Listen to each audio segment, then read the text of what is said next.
대학교육개발 전문가 역량개발 팟캐스트 대전역 플랫폼 출발!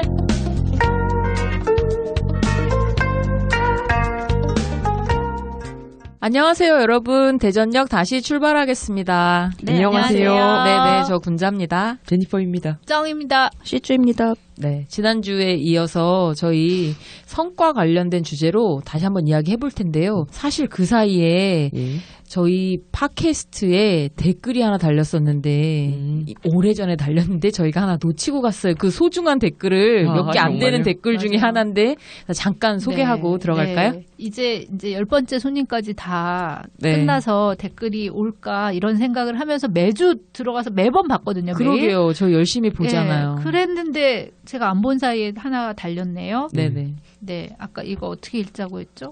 크라이씨? 크리스. 예, 크리스님께서 써주신 댓글인데요. 네. 이렇게 만나 뵙게 되어 감사합니다. 좋아요, 구독, 투척하고 갑니다. 오, 예. 그래서 저희가 좋아요 몇 개 됐어요? 좋아요가 저희 몇 개인가 28개? 네, 28개. 지금 녹음 당시는 그렇고. 구독이 28개. 아, 구독이. 예. 좋아요는 예, 예. 11개입니다. 아, 그렇구나. 네. 구독을 네. 누르셨다는 얘기인 것 그렇죠. 같아요. 예. 아, 더 큰 일을 하셨군요. 네, 구독해 주시는 분이 감사하죠. 네네. 네. 근데 구독하고 더 안 감사하죠. 구독하셔도 안 들으시면 그만인데. 네, 근데 열심히 구독하면 들으시고요. 그럼요. 네, 저희 이 대전역이 혹시라도 이제 조만간 종료가 되더라도 이건 남아 있잖아요. 그죠? 그렇죠. 네, 언젠간 또 계속 시간 되실 때 들으시면 되니까. 네, 여하튼 대전역이 이제 계속됩니다. 지난주에는 저희가 그 에이스 사업 지표들을 중심으로 해서 특히 이제 교수개발 영역 중심으로 네, 그렇죠. 어떤 지표들을 저희가 성과로 생각하고 많은 사업들이 이루어져 왔었나 이걸 좀 살펴봤고요. 예. 오늘은 정말 그런 것들이 우리 CTL에서 할 수 있는 생각할 수 있는 지향해야 되는 성과인가 정말 그 성과라고 하는 개념이 무엇인가 이 내용을 네. 조금은 좀 이론적일 수 있지만 좀 짚고 넘어가도록 하겠습니다. 예. 보통 우리가 그 성과 같은 것들을 측정하거나 아니면 성과 평가를 한다고 할 때 개념이 좀 어렵잖아요. 그죠? 그렇죠. 맞아요. 네. 지난주에 말씀드릴 때도 이게 사실 결과에 해당하는 거냐, 투입에 해당하는 거 아니냐, 뭐 이런 얘기도 잠깐 했었는데, 과연 이제 투입, 산출, 뭐 과정, 활동, 네. 그다음 진짜 성과라는 단어들이 어떻게 좀 차이가 나는지, 먼저 좀 구분을 좀 해보면 좋겠습니다. 네. 시주는 알고 계시는가요? 무엇에 대해서요? 투입이 뭔지. 투입은 뭘 넣었느냐? 맞아요. 인풋. 오, 정확합니다. 그래서 어떤 프로그램에 소요된 자원, 이걸 보통 우리가 이제 투입이라고 이야기하죠. 그래서 이 투입이라고 하는 것에 들어갈 수 있는 예들을 보면 우리가 뭐 투자한 시간이 있다든지 어떤 시설 투입이 되었다든지 아니면 어떤 물품을 사용했다든지 돈. 네, 그렇죠. 비용, 예산. 이런 것들이 주로 투입에 해당하는 지표입니다. 그럼 이제 돈을 썼다고 해서 그게 성과는 아닌 거지. 네. 그렇죠? 네, 그다음 시간이 많이 들은 것도 사실 결과적인 성과라고 보기는 어려운 거죠. 투입은 진짜 소요된 자원 중심으로 이야기하는 거고요. 그다음에 이 자원을 이용해서 투입 자원을 이용해서 행하는 활동이 일종의 이제 프로세스 과정이 될 수 있는데요. 또 어디에는 보니까 이걸 활동이라고 액티비티라고 이렇게 얘기하더라고요. 그래서 이거는 프로그램의 목적을 달성하기 위해서 투입된 자원을 이용하여 행하는 활동. 이제 프로세스에 해당하는 겁니다. 어떤 전략이라든지 뭐 기술을 썼다든지 뭐 조치? 그렇다면 우리가 뭐 PBL 과목 개발이나 뭐 플립드러닝 과목 개발 같은 것들은 어찌 보면 또 일종의 활동에 해당할 수도 있어요. PBL 자체가 목표는 아니잖아요. 그죠? 그렇죠. 그런 방법을 네. 적용하는 게 목표가 아니라 그걸 통해서 학생들로 하여금 뭐 문제 해결 능력이라든지 아니면 학업 성취도라든지 뭐 이런 걸 향상시키기 위한 목적으로 그런 방법을 쓰는 거니까 그런 이제 과목 개발에 해당하는 건 사실 활동 지표에 해당한다. 이렇게 볼 수 있을 것 같아요. 그다음에 이제 아웃풋입니다. 아웃풋. 아까 인풋이 있었으니까 이제 아웃풋이 있어야 되겠죠. 그 이제 산출이라고 하죠. 그래서 이 활동, 액티비티를 통해서 만들어지는 직접적인 생산물. 이거는 주로 양으로 측정할 수 있대요. 그럼 아웃풋에 해당하는 것은 어떤 교육을 수강한 사람들, 그러니까 우리가 아까 참여자 수, 예. 아까가 아니죠. 지난주에. 참여자 수라든지 아니면 어떤 뭐 서비스를 제공받은 사람의 수, 아니면 우리가 뭐 배포한 교육 자료의 수, 이런 것들은 아웃풋에 해당할 수 있다는 거죠. 그런데 저는 이런 그 어떤 사회과학적 구인이나 개념을 들을 때마다 네네. 이게 어느 관점에서 보느냐에 따라서 어떻게 보면은 과정이 산출로 보이기도 하고 그냥 PBL 그 과목 수라고 그렇죠. 한다면 결과를 어디에 놓냐에 따라서 얘가 과정이 되기도 하고 얘가 결과이면은 또 그 전에 뭐 PBL 컨설팅을 몇 번을 했냐 그러면 그게 과정이 될 수도 있고 계속 움직이고 있다라고 그러니까 되게 동태적이라고 봐야지 되나 그런 그렇죠. 지점이 있어서 맞아요, 이걸 맞아요. 디파인 하는데 항상 좀 저는 제가 이게 사고에 있어서 그런 어려움을 겪는 지점이 있는데 중요한 건 그러니까 여기에 뭐 책에 나와 있는 예시도 그렇지만 이렇게 CTL에서 활동을 하면서 본인이 이걸 어디에 목적을 두고 있고 어떤 과정을 겪기를 바라고 여기에 들어가는 인풋, 투입이 무엇이 되어야 되느냐 뭐 시간도 굉장히 중요한 투입 자원이 될 수 있으니까요. 그런 거를 좀 이렇게 그려낼 수 있으면 좋겠다. 성과 이 모형이 네네. 하고 있는 일을 그 전체를 그리는 어떤 이렇게 스키마 같은 그런 네. 도식이 되었으면 좋겠다라는 생각은 들더라고요. 누가 자꾸 그거는 과정이지, 그거는 결과야라고 말할 때마다 아 이건 이게 과정인가, 이게 투입인가, 결과인가 헷갈리는데. 네, 좋은 말씀이신데요. 우리가 성과를 평가하는 그 모형들이 있잖아요. 그 이론적 모형들 중에 하나가 CIPP 모형. 예, 그런데 보면 그 뭐 상황, 그다음에 인풋, 그다음에 프로세스, 그다음 프로덕트에 해당하는 그 요소 각각이 다 사실은 성과의 어떤 지표가 될 수 있고 평가 대상이다라고 이야기를 하잖아요. 이제 잠깐 저희가 또 좀 살펴보겠지만 그럼 지금 우리가 성과라는 용어를 계속 쓰고 있는데 성과는 사실 프로덕트 내지는 아웃풋을 의미하는 게 아니죠. 성과는 아웃컴이죠. 네. 그래서 이 아웃컴은 개념적 그러니까 조작적 정의를 좀 보면 어떤 개인이나 아니면 어떤 집단이 프로그램 활동에 참가하는 과정이나 아니면 또 참가한 후에 얻게 된 혜택이나 변화 이걸 이제 아웃컴으로 본다라는 거예요.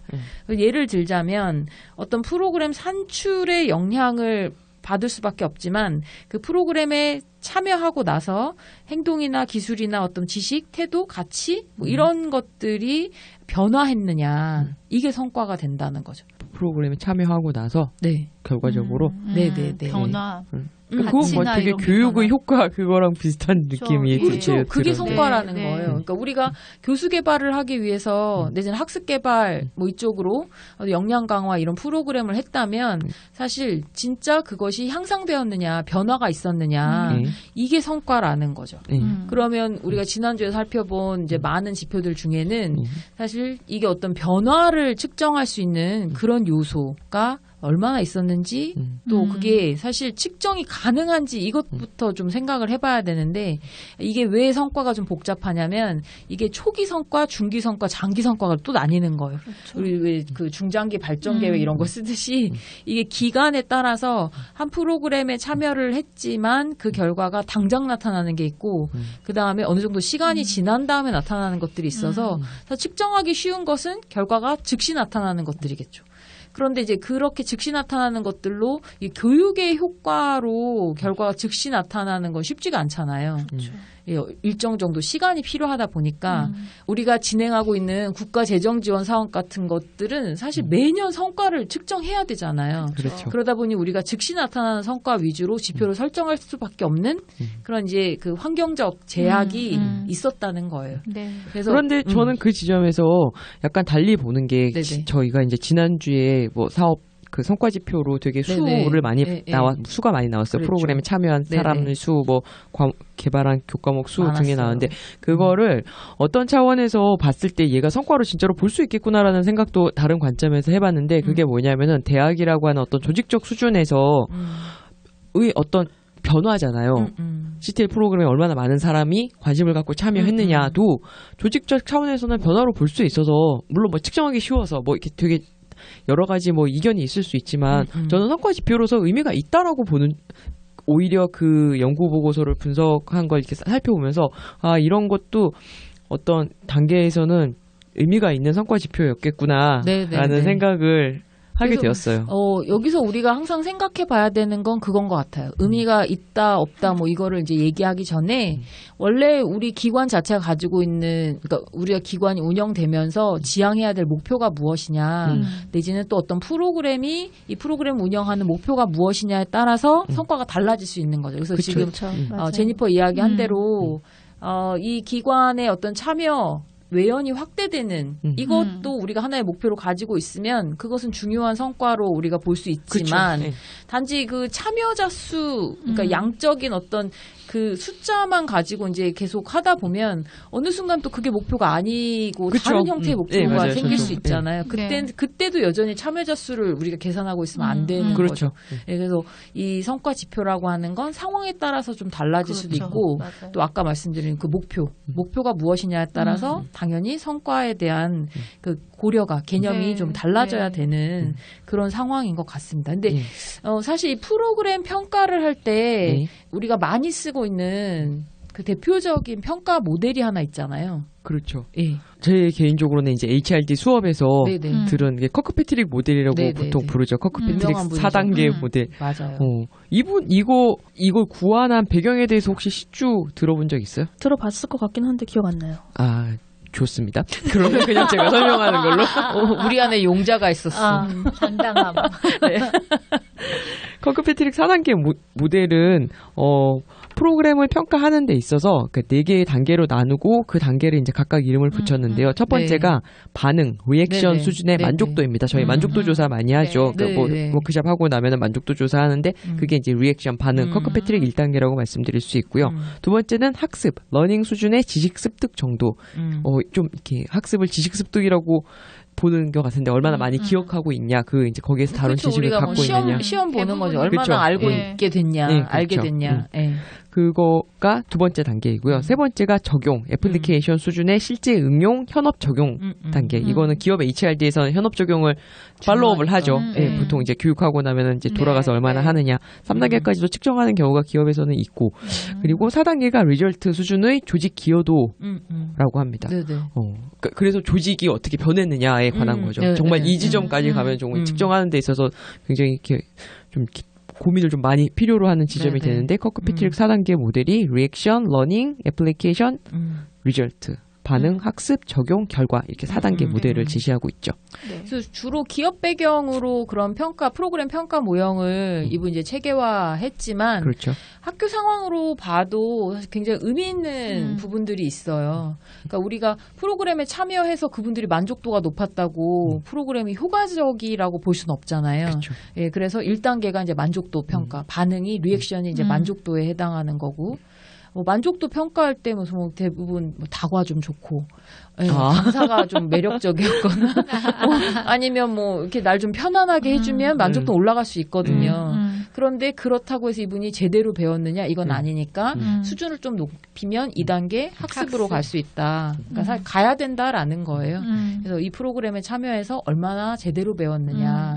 근데 배우기만 하면 뭐예요? 적용을 해야 되잖아요. 교수님들도 학생들도 이 프로그램에 오고 난 다음에 자기 삶의 어떤 변화 아니면 내가 티칭을 하는 데 있어서 뭐 변화나 개선이 있어야 되니까 3단계가 적용 평가죠. 근데 이게 측정하기가 어렵다는 게 굉장히 문제죠.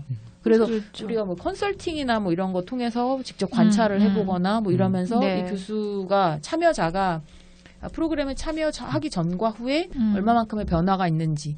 그래서 그런 차원에서 학생들 강의 평가도요. 사실은 적용 평가 중에 한 요소로 쓸 수 있어요. 저도 지금 그 이야기를 하고 싶었는데 지난번에 이제 지표 중에 강의 평가가 네네. 나와 있는 대학에 네. 있었고 강의 평가가 어쩌면 적용이나 혹은 그 다음 단계인 리절트라고 되어 있는데 조직 기여도 네네. 이건 강의 평가는 사실 개인의 어떤 문제이기도 하지만 조직 전체적으로 이 대학의 강의 평가가 네네. 강의 수준이 어느 정도인가 학생들의 강의 만족도 수준이 어느 정도인가를 보여주니까 그게 들어갈 수도 있겠다라는 생각이 네네, 이제 네. 리절트 수준에서는 네. 강의 평가가 그런 맥락에서는 포함이 되는 게 가능했겠다라는 생각도 드네요. 맞아요. 네, 그래서 그 강의 평가가 성과 지표로 쓰이는 것은 상당히 의미 있는데 지난주에도 우리가 잠깐 이야기했지만 강의 평가가 정말 이 교수의 그 수업 개선을 위한 그런 피드백을 담고 있느냐. 그쵸. 학생들도 맞아요. 사실 그런 마인드로 평가를 하느냐. 이건 좀 다른 차원이라서 저희가 이제 이 강의평가는 좀 제대로 될 필요는 그 타당성에 대한 부분은 좀 고민할 필요가 있다라는 거는 나중에 이제 추후 탐구 주제로 네, 저희가 좀 그것도 가지고 그렇고 있고요. 강의 평가는 CTL에서 사실은 다루기에는 좀 네. 위험 부담도 있고 필요성이 있는가 싶은 측면도 있어서 사실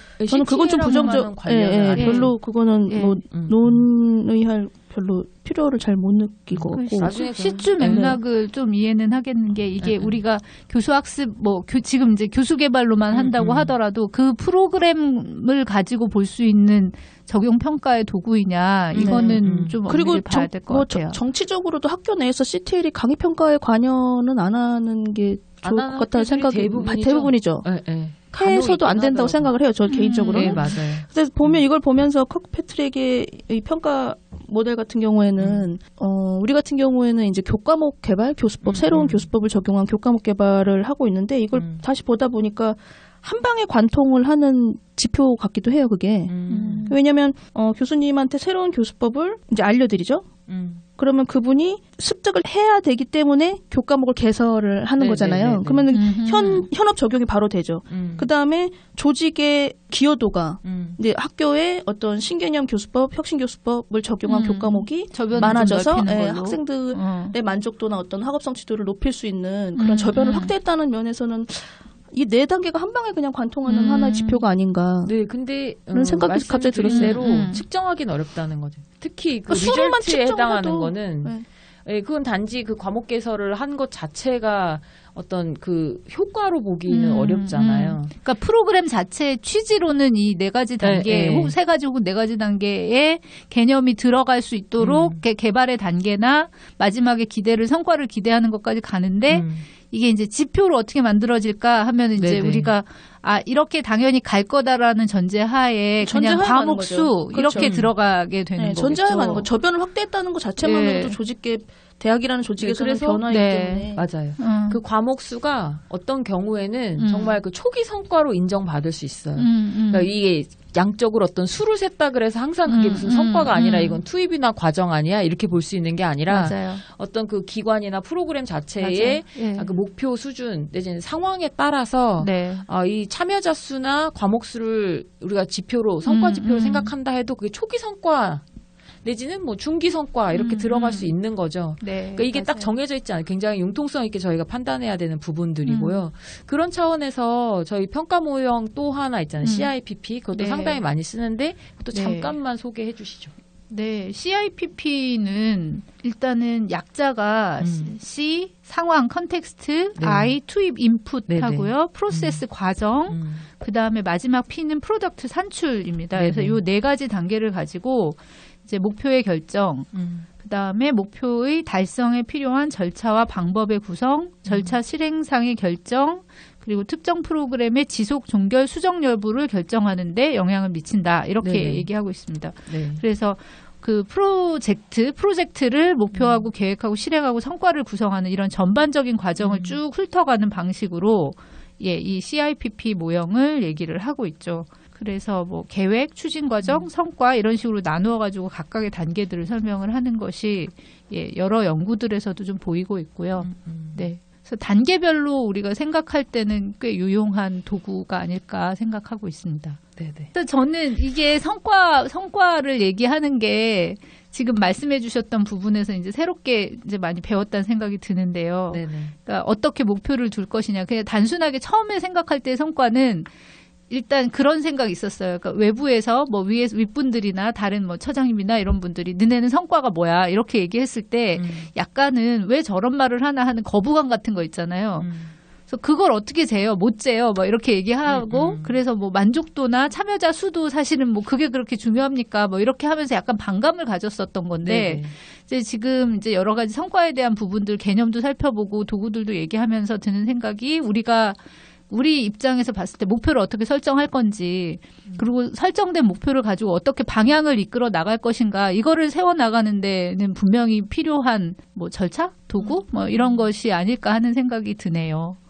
저는 지난 시간에도 말씀드렸지만 결국에 우리가 이 고민을 하는 건 성과 지표를 설정하고 측정하는 게 어떤 하나의 큰 지금 대세가 됐고 돌이킬 수 없는 이제 흐름이 됐으니까 하는데 지금 과연 잘하고 있느냐에 대한 고민을 시작했잖아요. 저는 이대로 가도 될 것 같아요. 너무 복잡하게 생각하지 말고 그냥 심플 이즈 더 베스트. 수랑 얼마나 많이 우리 프로그램에 왔냐, 그분들이 얼마나 만족했냐, 이걸 재면 됐지 뭘 뭐 로그 함수하고 그럽니까? 그런데 저도 그 지점에서 수를 중복 카운트를 하지 않고 그냥 흩어서 한번 재볼까라는 생각도 들었어요. 이 지표를 분석한 중복 카운트는 중요해요. 연인원이 얼마나 중요한데요. 물러설 진짜. 수 없어요. 예. 네. 그냥 이렇게 저변 확대 그 맥락에서는 중복 카운트를 안 해도 재미있겠다. 그거를 이제 뭐 지표로 당장 넣지는 않겠지만 센터 안에서 일을 하면서 재미만 한번 느끼고 학교에 낼 때는 중복 카운트를 해야죠. 그래서 우리가 이 성과란 무엇인가 이 부분도 같이 다시 좀 개념적으로 오늘은 좀 개념적으로 저희가 좀 살펴봤는데요. 여기에서 우리가 생각해 봐야 될 부분은 단지 무엇을 지표로 하고 이게 뭐 양적이냐 질적이냐 이것보다 더 중요한 건 원래 우리가 기관 자체나 프로그램이 어떤 목표를 가지고 있어야 하며 이런 목표들을 위해서 어떤 일들을 해야 될 것인가 네, 그걸 네. 통한 결과로 효과를 네, 무엇을 네. 볼 것인가를 우선적으로 생각을 해보고요. 그리고 그것을 우리가 이제 지표로 이야기할 때는 그 지표는 어쩔 수 없이 좀 눈에 명확하게 보이는 것들이어야 하기 때문에 그게 뭐 양적으로 되는 것이 일 수도 있고 예, 뭐 질적으로 또 표현할 수 있는 어떤 것들이 있다면 뭐 그런 것들도 가능한 거죠. 네, 그래서 네. 우리가 조금 더 그냥 단지 누군가 제시해주는 어떤 그 지표를 가져다 쓰는 형태이기보다는 좀 주도적으로 맞아요. 우리 목표를 중심으로 해서 우리의 의미를 우리가 찾을 수 있게 그렇게 이 성과에 대해서는 고려하는 게 의미 있는 것 네. 같고 좀 그런 이야기들을 저희가 좀 같이 해보고 싶었는데 사실 시간이 좀 부족하네요. 그죠? 그래서 예, 나중에 또 뭐 이거 꼭 팟캐스트 아니더라도 우리는 네. 언제든지 또 이야기 해볼 수 있으니까 네. 일단 그 성과의 본질에 대해서 네. 고민할 수 있는 저희 화두만 좀 던져드리고 오늘은 마무리하겠습니다. 네. 네. 들으시고 이제 의견들을 좀 남겨주셔도 좋을 것 같아요. 네, 여기는 네. 성과에 대해서 어떻게 생각하는지 네, 뭐 이런 네, 네. 것들. 네. 저희는 항상 열려 있잖아요. 네. 그럼 열린 마음으로 또 뵙겠습니다. 여러분 다음에 또 만나요. 꼭이요.